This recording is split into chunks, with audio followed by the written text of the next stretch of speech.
are very good. The person with the backbone of Bharatiya Janata Party, especially in Bihar and in Gujarat also, Shakti Singh ji, very. Congress वो तो थोड़ा आएगा ना। आज Bharatiya Janata party का स्थापना दिवस है, तो स्थापना दिवस है तो कभी कभी तो नया खिलाड़ी हूँ उसमें, तो थोड़ा कभी तो वो हो जाएगी। इसलिए मैं समझता हूँ you all are matured enough to understand कि वो इंटेंशनल डेलिब्रेशन के साथ नहीं, इंटेंशनल नहीं है। तो ऐसे हमारे भाई शक्ति सिंह जी, हमारे कांग्रेस पार्टी के बिहार के अध्यक्ष झा जी, और हमारा छोटा भाई और बहुत ही दबंग, बहुत ज़बरदस्त, बहुत शानदार कैंपेन कमेटी का चेयरमैन अखिलेश जी, और तमाम विशिष्ट अतिथिगण यहाँ बैठे हैं, और हमारे अपने मीडिया के अपने भाइयों बहनों दोस्तों, सबसे पहले आज मैं नवरात्रि की बधाई देता हुआ, नवरात्रि की शुभ घड़ी में कांग्रेस परिवार का सदस्य बनता हुआ मैं साथ ही साथ बधाई भी देना चाहूँगा कि आज भारतीय जनता पार्टी का 39वां स्थापना दिवस है। बधाई देने के साथ साथ मैं ये भी कहना चाहूँगा कि वहाँ से भारतीय जनता पार्टी में जहाँ मेरी परवरिश हुई, भारतीय जनता पार्टी के नहीं पूरे देश के महान नायक and social activist leader Bharat Ratna Nanaji Deshmukh ने मैं वहाँ, जब मैं जयप्रकाश नारायण जी से प्रभावित होकर आया तो नानाजी देशमुख मुझे लेकर गए। उन्होंने थोड़ी मेरी परवरिश की और ट्रेनिंग दी, और उसके बाद उन्होंने लेट एंड ग्रेट प्रधानमंत्री अटल बिहारी वाजपेयी जी के सुपुर्द किया। भारतीय जनता पार्टी के फ्रेंड, फिलोसफर, गाइड एंड गुरु, जिनकी हालत अभी जो हुई है हाल फिलहाल में आपको पता ही है, उन्होंने मार्गदर्शन दिया, और उसके बाद बाकी और कुछ लोगों ने। लेकिन उसी दरमियान मुझे भारतीय जनता पार्टी में जब मैं शामिल हो रहा था, उस वक्त आपके अपने भारतीय कांग्रेस के यानी ऑल इंडिया कांग्रेस के पार्टी के सुबोध कांत सहाय पब्लिक लाइफ में लेकर वो मुझे पहले गए।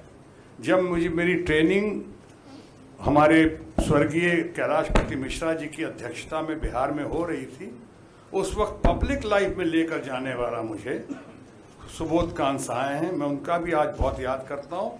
यहाँ पे और हमारे बहुत सारे समर्थक और प्रशंसक और मित्र और फैमिली फ्रेंड्स बैठे हैं। काम्या मल्होत्रा जी बैठी हुई हैं, 25 सालों से कह रही थी कि आपको तो कांग्रेस में होना चाहिए, आपको तो she is a hardcore Congress loyalist, और ये कहती थी कि नहीं, आप जैसा आदमी इतना सेकुलर और इतना बढ़िया आदमी, आपको कांग्रेस में होना चाहिए, you have to win Congress. और शुरू 25 साल, इसलिए आज मैं वो फैमिली फ्रेंडों ने आई हैं यहाँ पे, मैं साथ लाया कि देखो तुम्हारी बात, उन्होंने कहा मेरा सपना साकार हो रहा है, आपका नहीं मेरा सपना साकार हो रहा है, इसलिए मैं यहाँ आई हूँ आज देखने के लिए।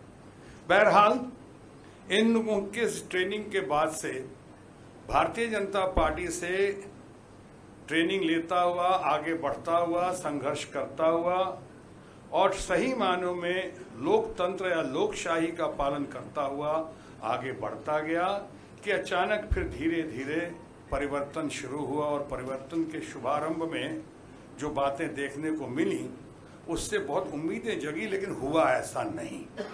और अंतोगत्वा अगर मैं संक्षेप में कहूँ आज की इस घड़ी में, तो मैं ये कह सकता हूँ कि लोकशाही को शनह शनह धीरे धीरे स्लोली बट श्योरली हमने परिवर्तन होते हुए देखा, परिवर्तित होते हुए देखा तानाशाही में। यानी जब मैंने बार बार जिक्र किया 1 man show and 2 man army, वो इसलिए किया कि कलेक्टिव डिसीजन का ज़माना ख़त्म हो गया। भारतीय जनता पार्टी में भारत के महारथियों का, इतने बड़े बड़े दिग्गजों का, मार्गदर्शकों को सही मायने में दरकिनार करते हुए मार्गदर्शक मंडल में डाल दिया गया, जिसके लिए आज तक एक भी मीटिंग नहीं हुई मार्गदर्शक मंडल। बाद में जो उनके साथ हुआ, अगर मेरे साथ देखने की बात करेंगे, मेरा अगर कसूर यही रहा कि मैं सच्चाई सिद्धांतों पर टिका रहा, और मैं अडवाणी जी का और अडवाणी जैसे लोगों का, जिनका मैं बहुत आदर और कदर करता हूं, उनके साथ जुड़ा रहा।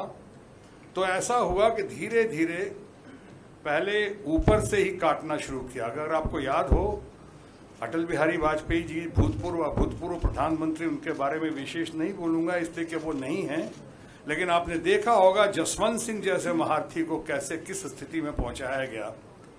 आपने देखा उसके बाद कि मुरली मनोहर जोशी जी इतने विद्वान पंडित जी कहाँ हैं, दिखाई नहीं पड़ रहा है।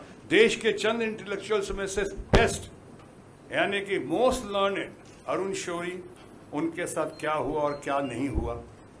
भारत के स्टेट्समैन और मेरे बड़े भाई यशवंत सिन्हा जी को इतना मजबूर किया गया कि अंतो गतवा उन्होंने पार्टी ही छोड़ दी।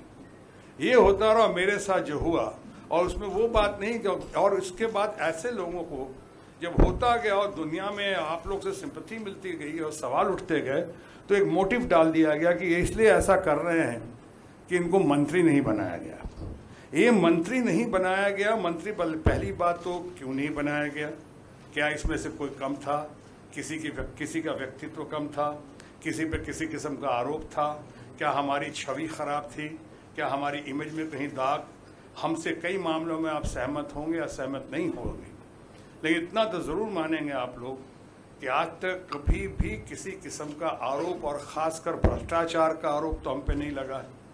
तो ये हमारी जो खूबी एसेट होनी चाहिए थी, उसको नेगेटिव एटीट्यूड के साथ उसके लिए सजाएं मिलनी शुरू हुई, पनिशमेंट शुरू हुआ, और इसलिए एक घड़ी आई कि आप एक तो मंत्री नहीं बनाया, चलो उसका कोई अफसोस नहीं, मंत्री जो बने भी हैं, मैं तो कई बार कह चुका हूँ, आप ज़रा पूछ तो लें किसी बच्चे से भी, किसी से, कि 5 मंत्री का नाम बताओ, तो बता दे तीसरे चौथे के बाद अटकना शुरू हो जाएगा, क्योंकि 1 man show and 2 man army में सारा काम तो पीएमओ से होता है।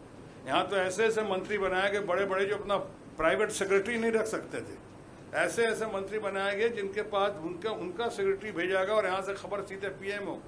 ऐसे ऐसे मंत्री मिले जिन्होंने कहा कि हम क्या करें, पीएमओ से पहले पूछ लेते हैं, पीएमओ से आदेश आएगा तो करेंगे।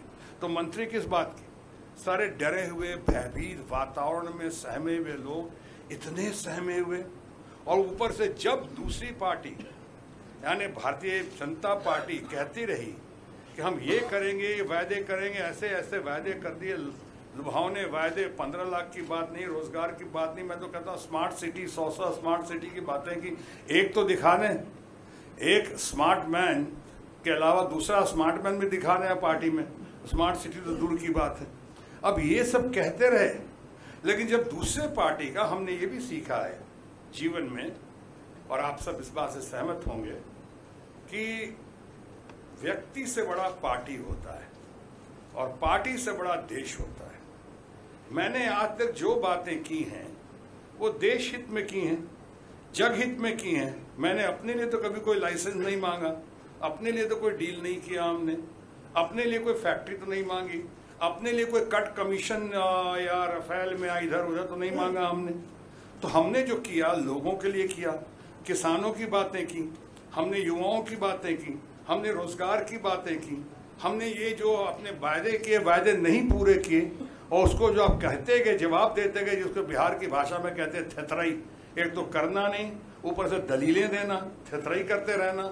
और जब हम इनसे बात करते थे, जितने लोग पहुंचते कोई सुनने को तैयार नहीं। हमारी पार्टी में कहा जाता था शुरू से कि संवाद होना चाहिए, संवाद जरूर चलना चाहिए, तो संवाद तो कभी हुआ ही नहीं। संवाद की कोशिश की यशवंत सिन्हा जी ने, तो टाइम नहीं दिया गया। हमने कोशिश की तो कहा गया कि आप वो कौन है वो अध्यक्ष, आप कहा कि आप उनसे बात कर लीजिए। हमने कहा मुझे कोई उनसे फोटोग्राफ तो खिंचवानी नहीं है, कोई ऑटोग्राफ तो लेना नहीं है, तो मैं उनसे बात करके क्या करूंगा। 1 man show and 2 man army. मैं आपको फीडबैक देना चाहता हूँ, सच्ची बातें आपको बताना चाहता हूँ। मैं ये सब बातें करता रहा, धरकर पूरी कोशिश करता रहा, और वो पूरी कोशिश करते रहे कि जो उनके पैमाने पे खरा नहीं उतरे उसे आप काटते जाओ। आप खुद ही देख लें अभी कि भारत के इन भारतीय राजनीति के घने काले बादलों के बीच चमकती हुई सुनहरी किरण लाल कृष्ण अडवाणी, उनको अभी अभी अपने ब्लॉग में क्या लिखना पड़ा, क्या दर्द होगा उनके अंदर, क्या देखा उन लोगों ने। मुरली मनोहर जोशी जी कहाँ हैं, और जिनके पास जाए कहीं से कोई संरक्षण नहीं मिला, नहीं उन लोग की बात नहीं कर रहा हूँ, अपनी पार्टी भारतीय जनता पार्टी के बड़े लीडरों के पास कभी कोई संरक्षण नहीं, कोई प्रोटेक्शन नहीं, कोई इंकरेजमेंट नहीं कि आपको ऐसा बोलने की क्या जरूरत है। अगर हमने नोटबंदी के खिलाफ बोला या हमने कहा कि राहुल गांधी जी जो कह रहे हैं या कांग्रेस पार्टी कह रही है, तो इस पे आप गौर करें। वहां एक से एक बड़े अर्थशास्त्री बैठे हुए हैं। डॉक्टर मनमोहन सिंह जी ने क्या नहीं कहा है।